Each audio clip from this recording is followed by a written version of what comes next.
நம்முடைய town hall நிகழ்ச்சியில் முதலமைச்சர் ஒரு முக்கியமான அம்சத்திற்கு பதிலளித்திருக்கிறார் என்றுதான் சொல்ல வேண்டும்.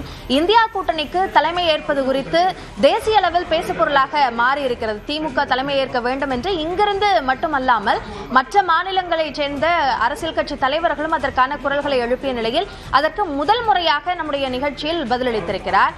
தன்னுடைய உயரம் தனக்கு தெரியும் என்று முதலமைச்சர் தெரிவித்திருக்கிறார். இது தொடர்பான கருத்தை நம்மோடு பகிர்வதற்காக மூத்த பத்திரிகையாளர் திரு பிரியன் இணைந்திருக்கிறார். அவரோடு பேசலாம். சார் வணக்கம். தன்னுடைய உயரம் தனக்கு தெரியும் என்ற முதல்வருடைய அந்த பதிலில் சொல்லும் செய்தி என்ன? அது ஒரு அடக்கத்தின் அடையாளமா தான் நான் பாக்குறேன். அது இன்னைக்கு இந்தியா கூட்டணியில ஒரு வலிமையான ஒரு பார்ட்னரா காங்கிரஸ் திமுக இருக்கிறத நம்ம பாக்குறோம். 22 உறுப்பினரோட திமுக அங்க இருக்காங்க. வர 29 வரையும் இந்தியா கூட்டணியில மோடி எதிர்த்து ஒரு களமாடுவதற்கு ஒரு உந்து சக்தியாகவும் ஒரு முக்கியமான ஒரு சக்தியாகவும் திமுக இருக்கிறத நம்ம பாக்குறோம். நம்ம சோ இந்த சூழல்ல 29ல இந்தியாவுக்கு இப்போ காங்கிரசுக்கும் திமுகவுக்கும் இந்த 26 தொகுதி பங்கீடுகள்ல பல பிரச்சனைகள், மாணிக் தாக்கூர் போன்றவர்கள் போன்ற பல பதிவுகள் போன்றவைகள்லாம் பார்க்கும்போது மணிசக்கரையர் போன்றவர்கள் என்ன சொல்றாங்க, இந்தியா கூட்டணிக்கு ஸ்டாலின் அவர்கள் தலைமை தாங்கணும்னு ஒரு விஷயத்த எடுத்து வைக்கிறாங்க. இது வடக்கையும் எதிரொலிக்கிறது நம்ம பாக்குறோம். உத்தவ் தாக்கரே போன்றவர்கள் என்ன சொல்றாங்க, இவர் ஸ்டாலின் அவர்கள் தலைமை தாங்கணும் இந்தியா கூட்டணிக்கு. அது ஒரு நல்ல யோசனையா கூட இருக்கலாம்.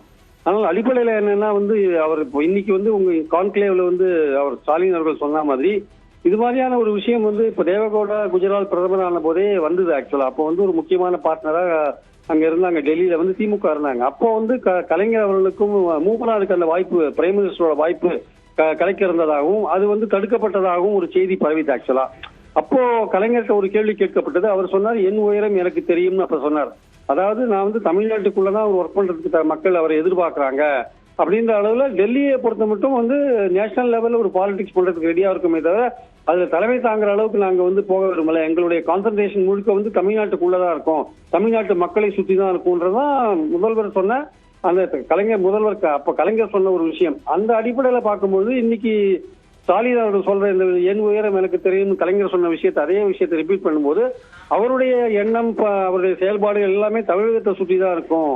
அது நேஷனல் லெவல்ல இருக்காது. நேஷனல் லெவல்ல மோடியை எதிர்க்கிற, பாஜக எதிர்க்கிற ஒரு கூட்டணிக்கு பலமான ஒரு உந்து சக்தியாக திமுக இருக்குமே தவிர அதற்கு தலைமை தாங்குற அளவுக்கு ஸ்டாலின் தயாரா இல்ல. காரணம் தமிழ்நாட்டுக்கு மேல இல்ல கான்சன்ட்ரேஷன், அந்த கான்சன்ட்ரேஷன் போயிடணுன்றதுக்காக அவங்க ஆல் இண்டியா லெவல்ல எந்த பதவியும் ஏத்துக்கிறதுக்கு திமுக தரப்புல கலைஞர் தரப்புலயும் ரெடியா இல்ல, கலைஞரும் ரெடியா இல்ல, இவரும் ரெடியா இல்லைன்றதான் இப்ப நம்ம பாக்குறோம். அதே மாதிரி இன்னொரு விஷயத்தையும் அவர் சொன்னாரு, எங்களுக்கு எதிராக பலமுனை போட்டியில பலம் பொருந்திய போட்டி இல்ல, அது பலமுனை போட்டி, பலம் பொருந்திய போட்டி இல்லைன்னு. அதுவும் சரியான வார்த்தைகள் தான். இன்னைக்கு எதிர்க்க இருக்கிற கட்சிகள் பாத்தீங்கன்னா அதிமுக 21ல அதிமுக பாஜக இருந்தது, பாமக இருந்தது. இன்னைக்கு பிளவுபட்ட பாமக அங்க இருக்கு. தினகரன் போய் சேர்ந்திருக்காரு. பட் தினகரனுடைய எடப்பாடி எதிர்ப்பு ஓட்டுகள் தான் தினகரன் ஓட்டுகள். அது அதிமுகவுக்கு போகுமா இல்லையான்னு தெரியாது. சோ இந்த வேற எந்த கூட்டணியில மற்றவர்கள்லாம் சின்ன சின்ன அணிகளா கட்சிகளா இருக்காங்க. அப்போ அந்த கூட்டணி பலமா இல்ல. மாறாக திமுக கூட்டணி ஒரு வைப்ரண்டா இன்னும் ஒரு 2-3 கட்சிகளை சேர்த்துக் கொண்டு அது பலமாக மாறிக்கொண்டு வருவதை நம்ம பாக்குறோம். சோ அதனால இந்த 4 முனை போட்டி என்பது 4 முனை போட்டி தானே தவிர பலம் பொருந்திய போட்டியா இல்லைன்ற சொல்ற முதல்வருடைய வாதமும் ஒரு வகையில் ஏற்கத்தக்க ஒரு விஷயமா நான் பாக்குறேன். ஆக்சுவலா நன்றி திரு பிரியன். இணைப்பில் கருத்துக்களை பகிர்ந்து கொண்டமைக்கு.